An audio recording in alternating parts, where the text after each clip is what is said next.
will expand part 1 into a longer, more immersive narrative while keeping the same storyline and ending point. Anna never imagined that an ordinary Thursday evening would become the dividing line between her old life and the one that was waiting for her. The rain had started just before she left the grocery store. It wasn't a violent storm, only a steady drizzle that painted the city streets with shimmering reflections of traffic lights and storefront signs. She hurried across the parking lot with 2 heavy shopping bags, smiling to herself as she thought about surprising her husband with his favorite dinner. He had been working long hours lately, or at least that was what he kept telling her, and she wanted to make the evening special. 3 years. That was how long they had been married. To Anna, those 3 years represented countless little moments that had built what she believed was a happy marriage. Lazy Sunday mornings drinking coffee together. Weekend trips to the countryside.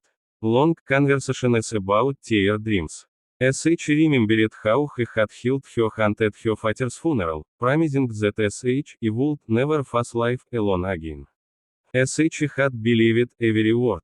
As she climbed the stairs to their apartment, she noticed something unusual. The front door wasn't completely closed. It rested slightly open, just enough to leave a narrow crack. She frowned.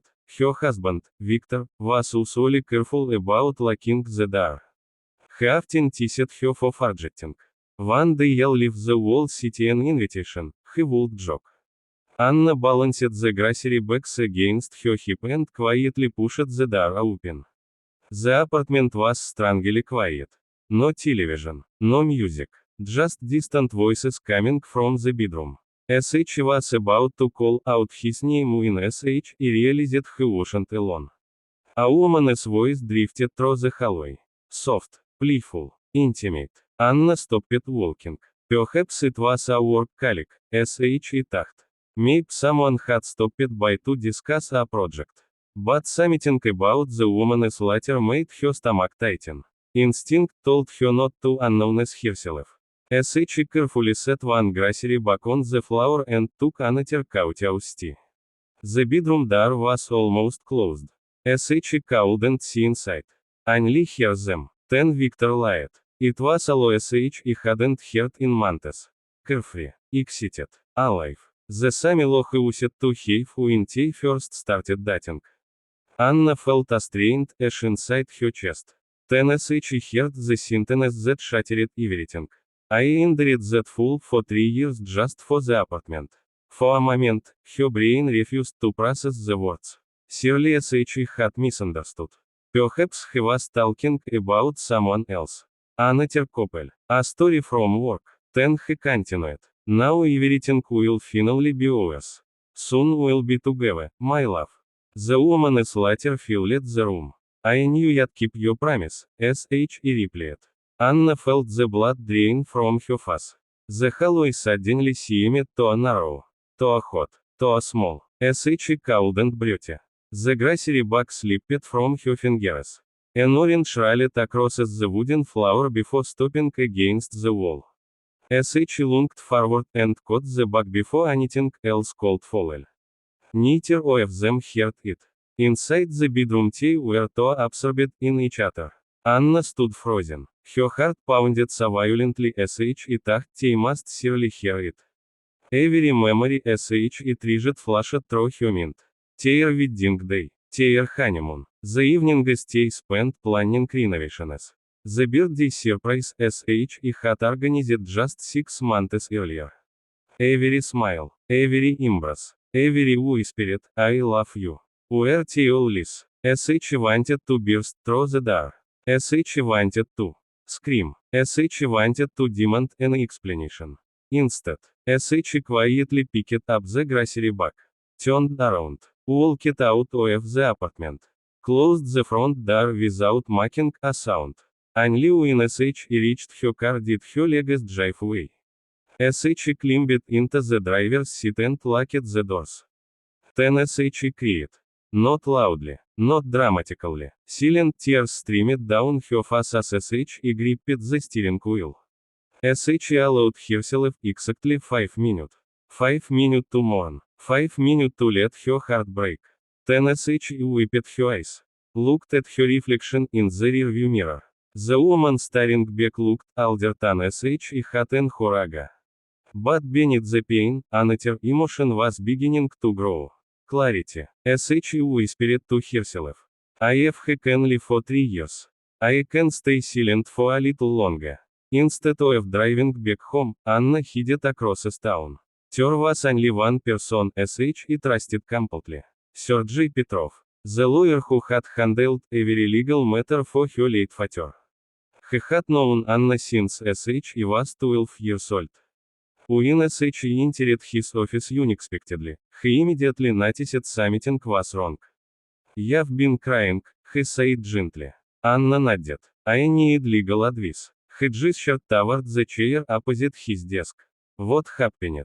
She took a deep breath. Then told him everything.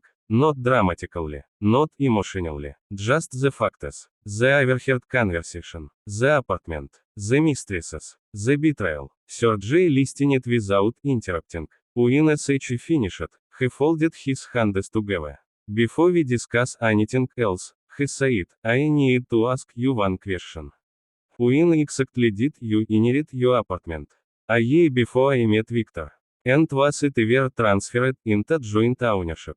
No, he smiled faintly. Then your husband has made a very expensive mistake. Anna frowned. What do you mean? The apartment belongs entirely to you. She stared at him. He can't claim half. No, but we've been married for 3 years. That doesn't matter. Property inherited before marriage remains your personal property unless you've legally transferred ownership. Anna felt as though someone had opened a window inside a suffocating room. So, he waited 3 years for something that was never his. For the first time that evening, Anna almost lied. Not because anything was funny, but because what had such a cruel sense of irony. Sir J leaned forward, listening carefully. She nodded. Do not confront him. Her eyebrows rose. Oui, because once he knows you've discovered his plan, he'll start hiding evidence. What should I do? Act normally. Normally. Smile. Cook dinner. Ask about his day. Be the wife he thinks he has fooled. Anna wasn't sure she called. But she understood we.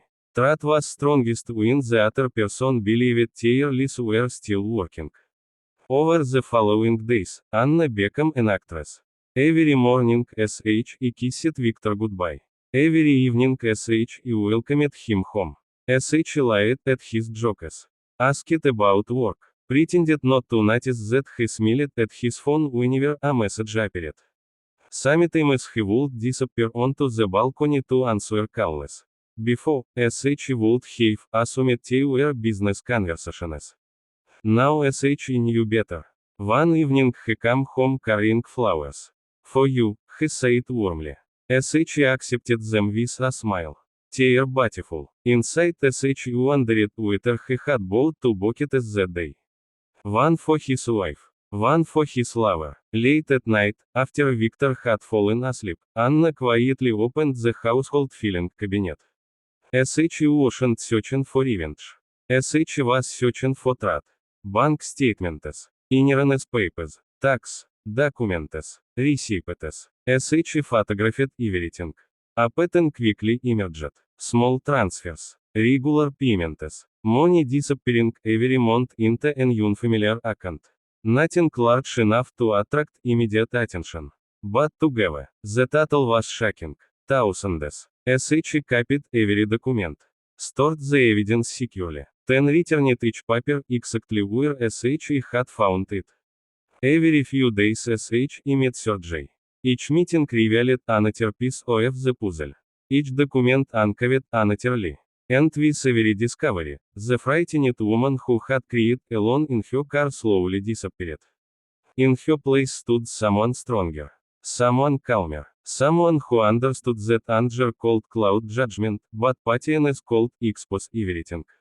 One rainy evening, Victor wrapped his arms around her in the kitchen. We've had a good life together, he said. Anna looked at him. His face showed no guilt. No hesitation. Only confidence. He truly believed SH is suspected nothing. SH smiled gently. I hope the future is just as bright. It will be, he answered. SH almost pitied him. Because unlike him, SH already knew exactly what the future held. And it wasn't the future he had been planning for 3 long years.